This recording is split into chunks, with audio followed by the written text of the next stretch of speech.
Hey there, Max here. Today's video is the second part of last week's video on the things I wish I knew before starting all this. Without further ado, let's get into it.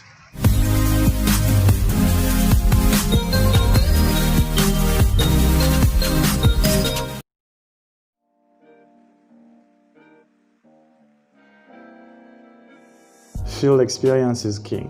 What do I mean by that? A little story about me. I used to be one of those guys who would watch YouTube videos all day about those RSD guys who were able to handspin girls in the club, being confident and smooth about it. And I was watching them and I was just wondering, oh my god, one day I will be able to do this. But yet I was in my bedroom watching my computer and still afraid to go out and say hi to a stranger. You really don't want to be doing that because you don't grow, you don't learn. If you stay in your house and you do nothing but watching other people, you get girls, you're not getting girls, you're not getting experience, you're not getting results or anything that's useful to you, because the knowledge, if it's not applied, is useless. I talked earlier about the time when I would be happy for approaching 3 girls and I met this guy who was approaching 20 girls and it blew my mind. You have to approach many girls. That being said, you want to finish the video now and go out, meet girls. Taking action right now is really the best thing that you can do for you. The idea there is that you're the only one who can make the change happen. You are your own teacher, and maybe you have a coach, maybe you're watching videos, but those people cannot help you. When you go to school, you have a math teacher, but those people cannot help you learn math. The only way for you to learn is to practice. You have to feel the situations. You have to emotionally get the experience to internalize what's happening. That's why also writing field reports is so important. Whenever you get out and you want to get some practice, as soon as you get home, even on the way home, you take out your phone and you take notes. What happened? What did you do good? What did you do bad? What will you do better next time? This is really non-negotiable, okay? You will not improve with girls if you do not write field reports. People really react based on whether you bring value or not, and nothing else. It's not personal at all. It's, do you make them want to hang out with you or not? Do you bring value or not? And ask yourself, really, do you like to hang out with someone who's annoying? Probably not. Does that make this person a bad person? Well, maybe, but maybe not. And so it's not tied to the value that you bring. You don't want to take anything personal, okay? People judge you based on how you make them feel. People do not judge you based on whether you're a good or a bad person. I will even go as far as to say that no one knows truly whether you're a good or a bad person.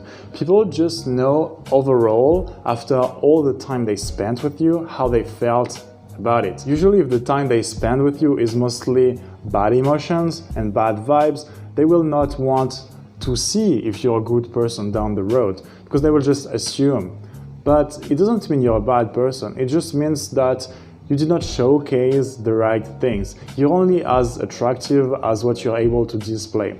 So that's also why learning this is important. If you're able to show people your best self first and foremost, well, more people will like you. If you're not able to show your best self, people will just assume that you don't have a best self. But in the end, no one is going to judge you based on you. No one really knows you. So you don't want to take anything personal. It's all about whether you were able to display that you had value and that you were nice to be around, or you were not able to display it.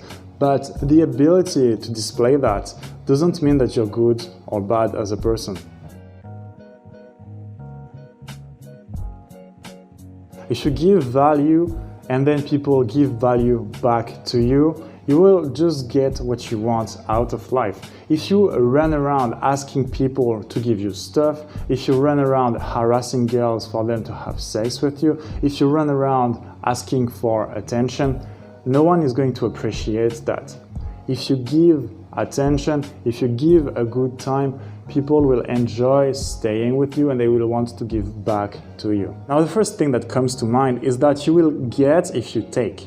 Let's call it a lower vibration frame of mind, because that's not what works in the end, but that's what most people try to do. The truth is that if you give without counting, people will give back. That's the frame of mind that rich people have. That's a frame of mind that the successful people have. Last thing about value is that value is subjective. People do not react the same to the same things. Maybe one girl will really like your joke about whatever, but another girl will be so offended. It's entirely dependent on the person who's receiving it.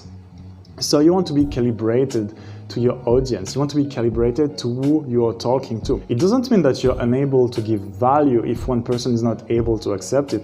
It's just that what you give is not what the person wants, but that's all right. Point is, two different persons might not find value in what you bring, but that's all right. In the end, this is just a numbers game, okay? The only variable that you can control is yourself. So what you want to do is to put yourself in the best possible position to get results. This is a stacked number game. When you understand the rules, you can stack the cards in your favor. This is pretty much like a game of poker. You might have bad cards, but the only thing that matters is what you're able to do with those cards. And that's why it's called the game, because you should not be taking it seriously. It's all about what can you do with what you have, what can you make work. Alright, thanks for watching. I will be making more of those videos. I really think it's important to understand the train of thoughts that's going on. That being said, leave a like, subscribe, and I will see you next time.